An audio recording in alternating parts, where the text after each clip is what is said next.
Every man has, at some point, dreamed of becoming a martial arts master. The dream is often to practice justice and uphold loyalty in a chaotic world. It is a fantasy about the life of a hero, journeying far and wide. The sound these masters create is said to be entirely different from an average man. While many dream of this life, not everyone is destined to experience it. For some, reality is not a sword but the heavy grip of a blacksmith's hammer. The story begins in a lively town, built alongside a shimmering river. A muscular man with long hair works tirelessly in a forge, shaping hot metal. Outside his workshop, the streets of the town bustle with people going about their day. Two young boys are seen play-fighting with wooden sticks as an elder watches them. It's for this very reason, with the sound of steel ringing in the air, that young boys fantasize so much about the life of a martial artist. Inside the forge, a stern-looking older man with white hair observes the blacksmith. The young man stops his work and approaches the elder, offering him a small tray. He stands respectfully before the seated figure, who watches him with a sharp gaze. The young man politely thanks the elder for waiting, presenting the acupuncture needles he ordered. He is introduced as Tang, a 20-year-old physician, looking earnest and a bit nervous. There is a sound that can awaken a dreaming boy, turning him into a true hero. The elder picks up one of the fine needles, his expression serious as he inspects its quality. He asks Mujin if he is truly a physician, and the young man respectfully confirms it. Without warning, the old man makes a surprising demand, telling Mujin to become his disciple. The young physician is completely stunned by the unexpected offer, his face frozen in disbelief. He can only manage a confused sound, unable to process the sudden turn of events. The scene transitions with a butterfly, marking the beginning of that fateful day. Overlooking the city, the narration says Mujin heard the sound that would change his life. The story then flashes back a few months to show his life before this moment. A physician's day begins early, copying medical scrolls until the rooster crows at dawn. His daily routine includes various chores like organizing medicine and sweeping the courtyard. He also meticulously cleans and prepares his set of fine acupuncture needles. Someone calls him for breakfast while he and other disciples practice locating pressure points. The flashback shows his quiet, repetitive life. An old physician asks a young patient if an acupuncture needle hurts, and the boy happily says it doesn't. The doctor, who is Mujin's father, smiles and offers the child a treat for being so brave during the treatment. Watching from afar, Mujin reflects that this quiet focus is what built his father's legendary skills over the years. He truly admires his father's technique, thinking it is as gentle as a butterfly landing on a person's skin. He wonders if he will ever be able to reach that level of skill, then calls out to his father to get his attention. The young physician says he will be back with more herbs, and then leaves the clinic, running off into the town. He dashes across a bridge, making his way through the busy streets of the city on his errand. He stops to greet a medicine vendor, who confirms that he has what the young physician needs. Along the way, a local butcher cheerfully offers Mujin some meat as a gift. He continues through the marketplace, waving back at the friendly townspeople who call out his name. As he waves, he fails to notice a group of stern-looking warriors walking straight towards him. He suddenly collides with one of the figures, the impact stopping him abruptly in the middle of the street. Looking up in surprise, he wonders what is standing in the middle of the road, blocking his path. A large, intimidating man with glowing eyes glares down at him, angrily asking if he is walking with his eyes closed. Mujin immediately becomes nervous and quickly apologizes, admitting that the mistake was his fault. The man grins menacingly, suggesting that someone might need to teach the young man a lesson for his carelessness. Despite the beating that follows, Mujin narrates that sometimes he still holds on to his dream of becoming a hero. The scene then shifts to a quiet, secluded hut, nestled among the trees in a peaceful forest clearing. Mujin sits with a bruised eye and a puffy cheek, looking thoroughly annoyed by the whole situation. His friend, a herb gatherer named Zhang Guak, finds it hilarious and teases him about getting beaten up.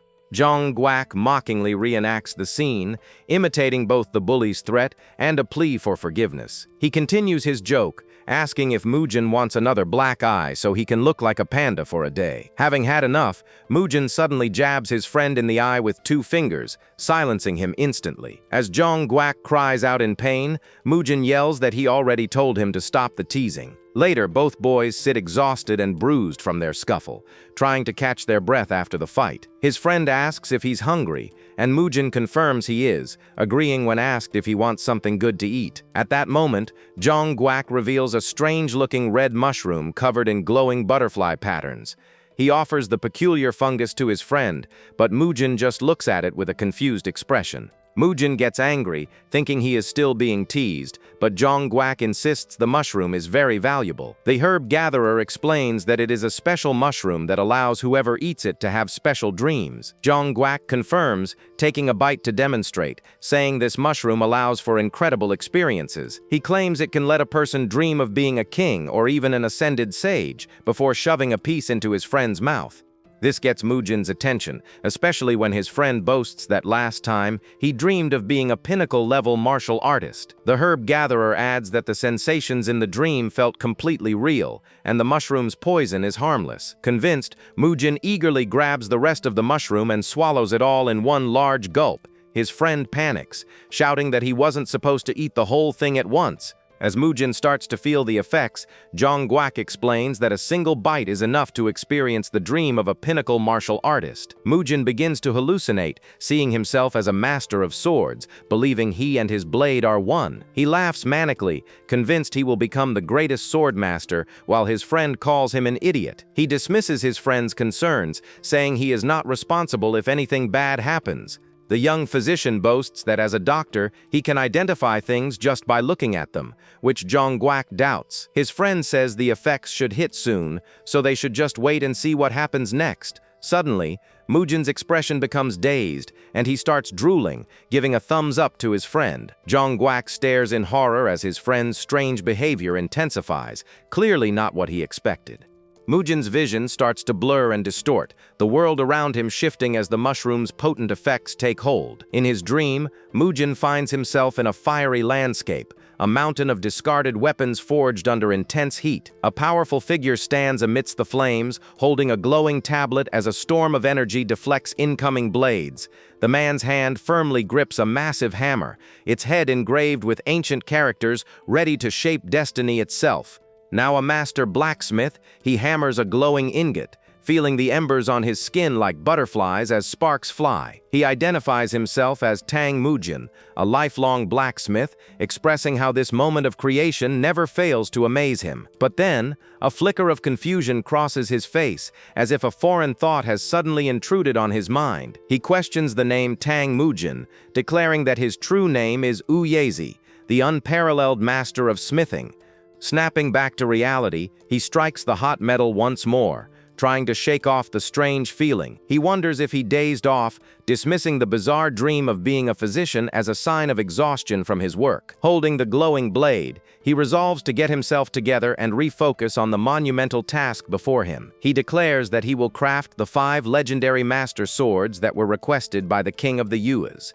The legendary craftsman proclaims that these swords will be the greatest work of his life, and he will pour his soul into them. With a mighty roar, he calls out his name, Uyezi, as a volcano erupts behind him, channeling its power into his forge. In the cosmos of his dream, the first sword, Zhan Lu, materializes among the suns and moons, a blade of legend. Then, another masterpiece appears, the intricately designed sword known as Juke, forged from dreams and starlight. The vision continues, revealing the final 3 swords, the mighty Shangxi, the swift Yuchang, and the noble Chunjun. Together they form the 5 master swords, legendary weapons forged by both heaven and man over 2 long decades. In his dream, the blacksmith transcends mortality, becoming a sage surrounded by celestial beings who praise his glorious creations. He looks up with a fulfilled smile, having accomplished the dreams of mankind and the orders of the heavens themselves. A grand celebration begins, with heavenly peach wine being poured to greet the new immortal who has ascended. As he walks through paradise, a voice declares it a grand day for Uyezi, celebrating his achievement. All of heaven raises a toast to him, honoring the day the master blacksmith finally reached paradise. The idyllic dream is filled with the sight of delicate pink blossoms floating gently through the celestial air. But the perfect moment is broken when a celestial maiden stumbles, accidentally knocking over a golden pitcher. The heavenly wine spills from the sky, splashing directly down onto the newly ascended immortal's face. The dream shatters, and Mujin is back in reality, collapsed on the ground while an angry man yells in disbelief. He lies there dazed and confused, his eyes wide as he slowly comes back to his senses, still reeling from the vision. The sign of the Tang family clinic is shown, where the incident has clearly caused a huge problem. An official storms out, furious that he trusted a recommendation for a novice who can't even perform acupuncture properly. He vows to have the young physician forced into retirement before stomping away in a rage, leaving chaos behind him. Mujin watches the fuming official walk away, clutching his head in confusion and distress over what just happened. His friend Zhang Guok is furious, complaining about the arrogance of government officials like the man who just left. The young physician, still disoriented, asks what happened, saying his head hurts immensely and his memory is a blur. Zhang Guok points to the sky, telling him to look at the setting sun, revealing that a lot of time has passed. He explains that Mujin was hallucinating and talking nonsense, then suddenly dragged him back to the clinic. With the explanation over, Zhang Guok starts to leave, saying that at least the whole chaotic incident is over now. He warns his friend not to tell his father about the mushroom, and Mujin nervously agrees, thanking him for his help. As the herb gatherer walks away thinking his friend is an idiot, Mujin just waves goodbye, still looking dazed. Now alone, Mujin grabs his throbbing head, trying to make sense of the situation and the lingering headache. He looks at the Tang family sign on the building, wondering if the vivid experience he had was really just a dream. He then enters the clinic, announcing his return as he sees his father holding an acupuncture needle with a drop of blood on it. The young man approaches, apologizing for being late and explaining that he has returned with the herbs he was sent for. As he gets closer, he calls out to his father, noticing the somber and heavy atmosphere in the courtyard. The old physician finally turns to look at his son, welcoming him back with a very tired and weary expression. Mujin begins to ask about the angry official who left, but a sudden, intense energy flares up around him. He stares at the acupuncture needle, which seems to pulse with an invisible crackling energy. Suddenly, the memories from his dream flood his mind, causing an overwhelming and agonizing headache. The pain is intense, as if his very mind is trembling, mixed with a deep and unfamiliar feeling of frustration. His father asks what is wrong, but the young man nervously dismisses it, trying to hide his strange condition. The old physician explains that the new needles were too painful for the official, but Mujin is sure they were fine. To show him, his father holds up one of the new needles next to a bent one from his old set for comparison. As Mujin looks at them, he starts to hear a strange, faint sound that seems to be coming from the needles themselves. He is certain he did not hear that sound in the morning, which only adds to his father's confusion. The frustration builds inside him, and his father, seeing his chills, mistakenly believes he has just caught a cold. As the old physician offers to brew some medicine, Mujin's hands move on their own, grabbing the bent needle. With a sudden clink, he effortlessly straightens the bent metal, restoring it to a perfect, usable state. He hands the flawless needle back to his father, not realizing this is the moment his true potential awakens. The old physician stares at the perfectly restored needle, his eyes wide with utter disbelief at the impossible feat. His eyes gleam as he mocks the object, questioning its inferior quality. This new persona feels an intense irritation, finding the sight of such poorly made items completely unbearable. He now sees the difference between a straight needle and a bent one, with one resonating perfection and the other imperfection. Walking through the crowded street, the young physician clenches his fists, realizing that just yesterday he couldn't even tell if something was poorly made.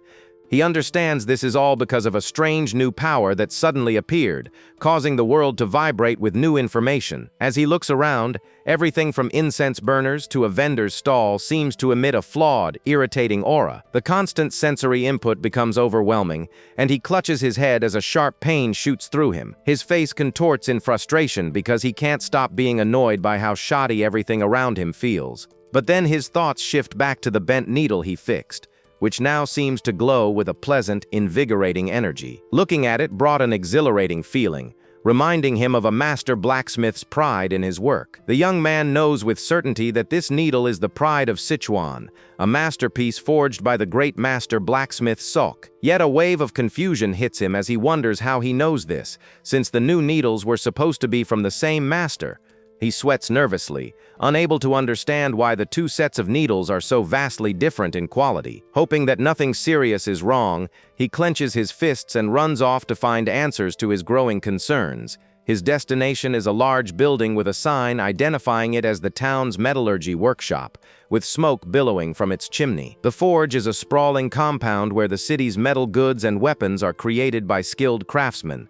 Inside, rows of magnificent swords are on display, each one sparkling with the undeniable mark of quality and skill. He feels an instant connection to the craftsmanship, his eyes widening in pure admiration as he exclaims that this is it. The young man hugs the sword's hilt, saying its resplendent finish makes all his previous irritation vanish instantly. He declares there is no way Master Seok's skills could ever decline, not noticing a woman nearby looking at him strangely. But then he pauses, holding the sword up to inspect it more closely as a sudden thought crosses his mind. He wonders if dreaming of the master artisan Oyezi has somehow given him the ability to discern another craftsman's skill. The young physician realizes there is even more to this strange new power than he first thought, his eyes glinting. Memories from his dream show the legendary blacksmith selecting the finest ore and then beginning his work at the forge. The vision shows the master pouring all his energy into shaping the metal, surrounded by intense heat and sparks. He understands that with a single glance, he can now perceive Master Blacksmith Seok's entire metallurgy process. He clutches the sword, questioning if he truly gained an expert eye he never had before just because of a dream. A determined look crosses his face as he tries to process the impossible and confusing situation he finds himself in. He tells himself that no matter how vivid, a dream is just a dream, and learning a blacksmith's trade from it is absurd. But if it were true, he thinks with a grimace, then his friend Jong Guak would be a master of the highest level. Deciding he must confirm it, he runs off, determined to find Master Seok and discover what has happened to him. Suddenly, a massive shout echoes from the direction of the workshop, stopping him in his tracks just outside. Inside, an angry blacksmith confronts him, questioning why he is not satisfied with the new acupuncture needles. The man introduces himself as Seok Ji-sung, the master's son, and fumes that he will not be treated like an amateur after 20 years of work. Mujin tries to explain that he didn't mean to imply the smith was unskilled, but the man just turns away, still annoyed. Seok Ji-sung then reveals that his father, the master blacksmith, has retired, a piece of news that makes Mujin realize what a disaster this is.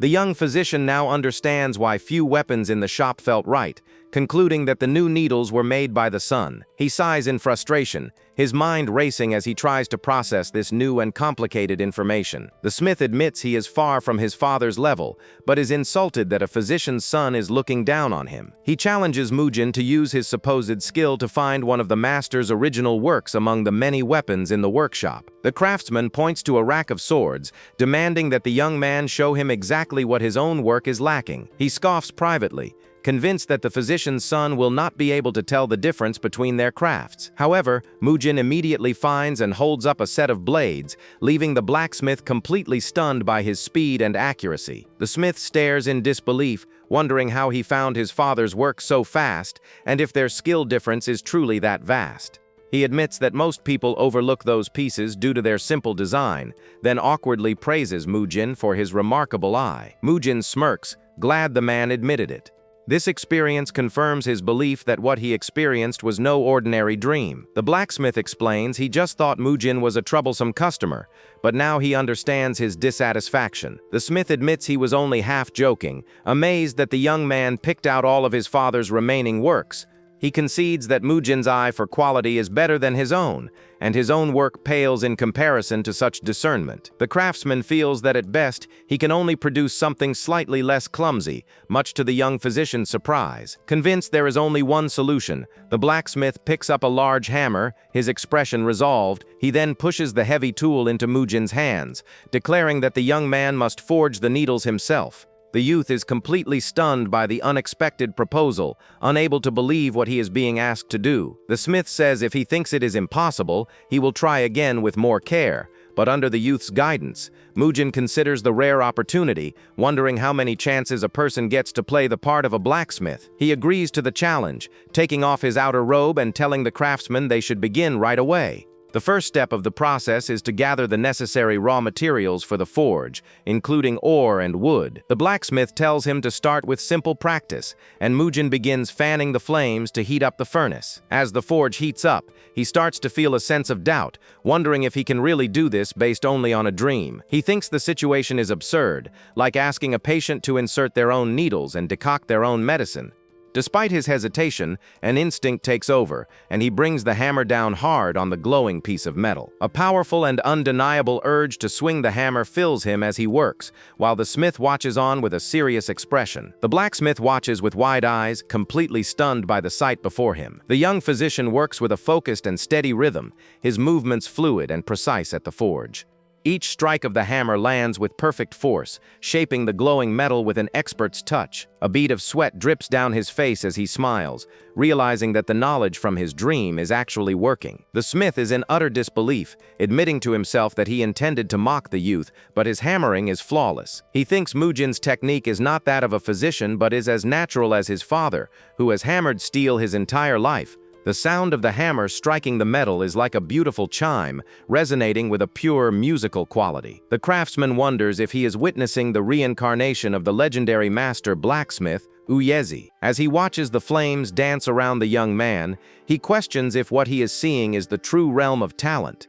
He quickly realizes that this display of skill is something that transcends even the greatest natural talent. Under Mujin's hands, a blade of exceptional quality begins to take shape, glowing with a powerful aura. Now filled with excitement, the smith urges him to continue, wanting to see him strike, quench, and sharpen the blade. The blacksmith's eyes are completely captivated by the process, reflecting the fiery creation of the weapon. As Mujin holds up the finished sword, the smith eagerly asks to see how he will make the handle and the sheath as well. He throws back the blade, demanding that the young doctor show him the finished masterpiece that exists in his mind. But instead of presenting the finished work, he asks the blacksmith to melt the blade down, leaving the man completely speechless. The young physician explains that was just a warm-up, now he is ready to forge the actual acupuncture needles.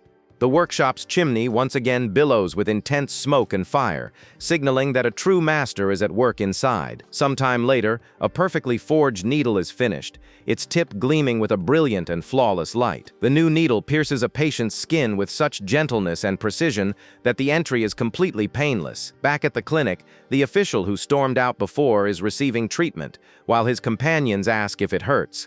To his own surprise, the man exclaims that his back pain is completely gone, leaving the other elders amazed by the swift recovery. The patient asks if the needle is even in, and the physician confirms it is. The angry official now wonders if he was wrong that day. The news of the miraculous cures spreads quickly, and a huge crowd rushes to the clinic, praising the physician's skills. Soon, a massive line forms outside the Tang family clinic, stretching far across the bridge and into the city. Meanwhile, on a quiet road outside of town, a mysterious figure in a wide-brimmed hat rests at a small pavilion. Two travelers carrying large packs walk up the path, chatting about their journey as they pass the stranger. One suggests the other should have visited the famous Tang clinic for his back pain, but his friend says he already tried. The traveler complains that the line was so long he couldn't even see the clinic's roof, as the lone figure listens in. Hearing this, the mysterious man gets to his feet and begins walking down the path, heading towards the town. At the Tang family clinic, a voice announces they are open and asks the large crowd to form a line. The waiting patients begin to move forward in an orderly fashion, entering through the main gate of the compound. But suddenly, an angry man in the crowd starts yelling, accusing someone of rudely cutting the line. The other patients turn to look at the source of the commotion, their faces filled with shock and fear. Mujin steps out into the courtyard, wondering what is causing such a disturbance among the waiting people. He then sees the glint of a sharp blade as it is pressed threateningly against a man's throat.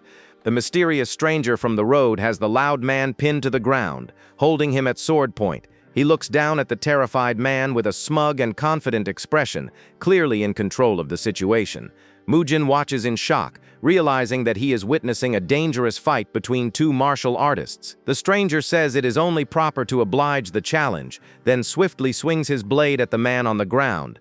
A spray of blood flies through the air, and the young physician can only watch in wide-eyed horror. As the injured man cries out and collapses, Mujin rushes forward in a panic, trying to help him. He kneels beside the man, immediately pressing down on the deep wounds to try and stop the bleeding. But as he looks closer, he sees the stranger has not just cut the man, but has carved words into his skin.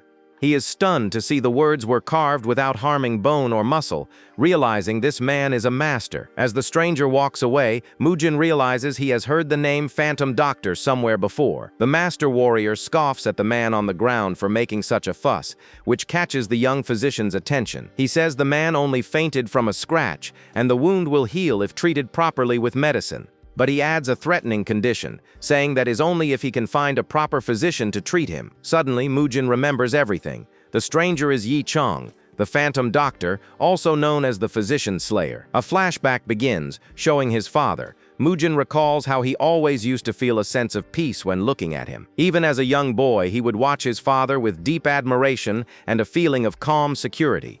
He reflects that his father may not have been the greatest or most famous physician in the entire land, but like a strong, ancient tree, he was a steadfast and resolute physician who always held his ground. Watching his father's example was how he learned the true virtue of what it means to be a dedicated physician. In contrast, Yi Chong is a master of the highest level who roams the world, one of the three great physicians under heaven.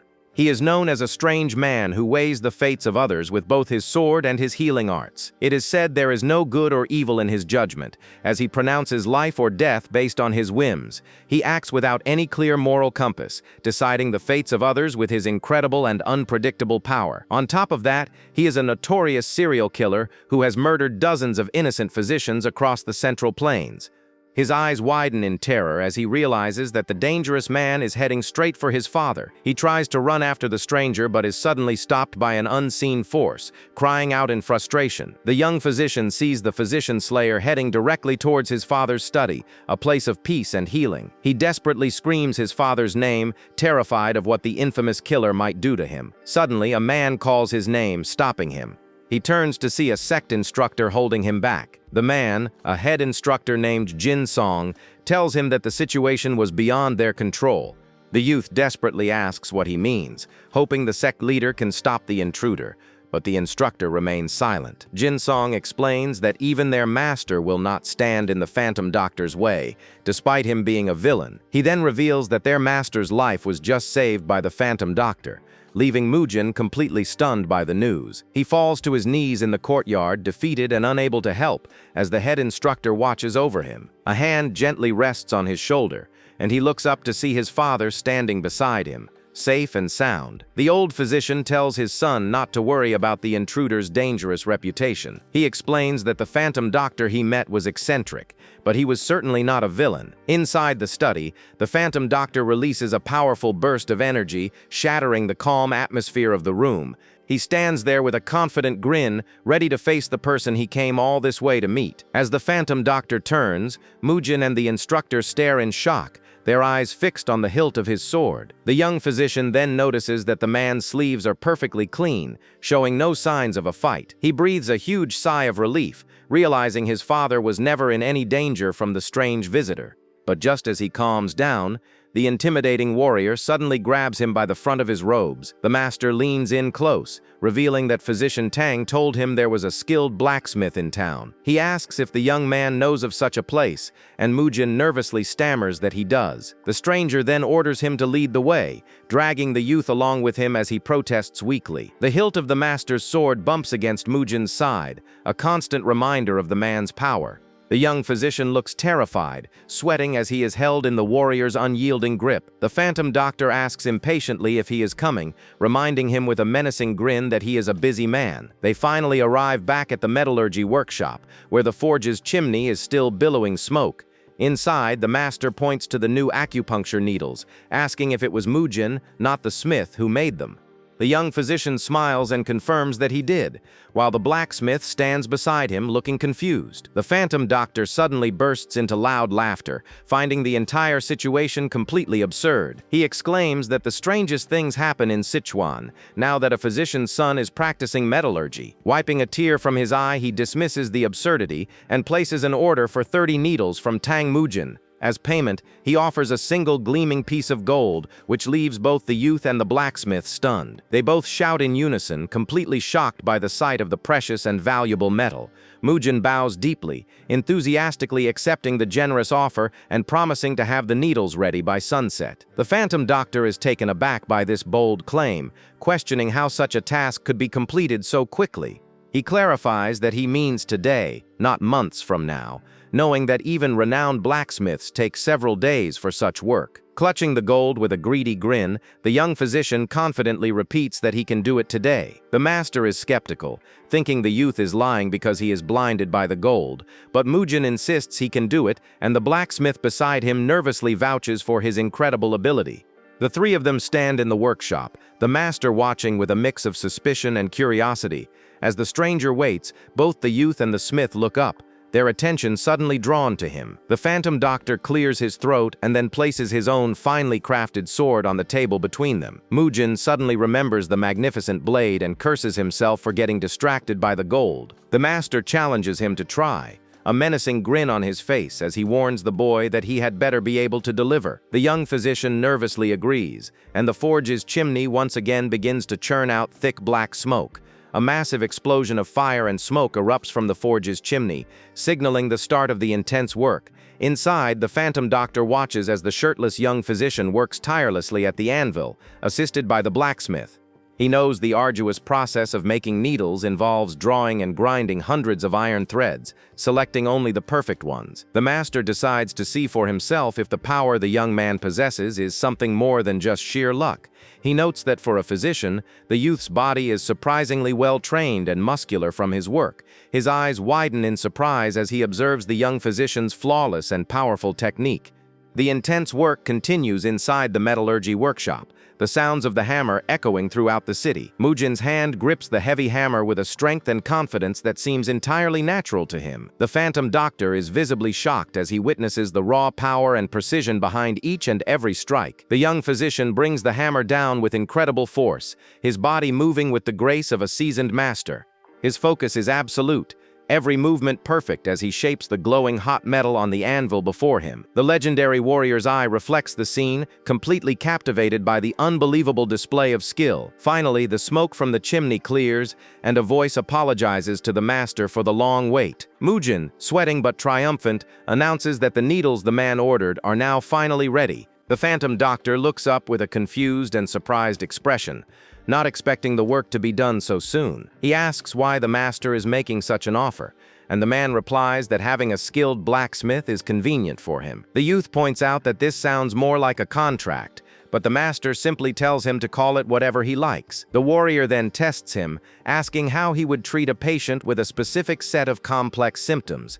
After Mujin gives the correct prescription, the master declares that he has passed the test and is now his disciple. He explains that anyone with the insight to have memorized classic medical texts is worthy of learning martial arts. The master adds that he will understand the importance of intelligence once he tries teaching someone who is not very bright. He says that fools just swing their swords aimlessly and end up as second-rate fighters, unable to recognize true quality. Hearing this, the young physician looks at the master, a serious and important question forming in his mind. He then asks the warrior if he believes he has what it takes to become a first-rate master under his guidance. The master explains that a student surpassing their teacher is a true measure of the master's own skill. Understanding the implication, Mujin clenches his fist, a new and powerful sense of determination filling him.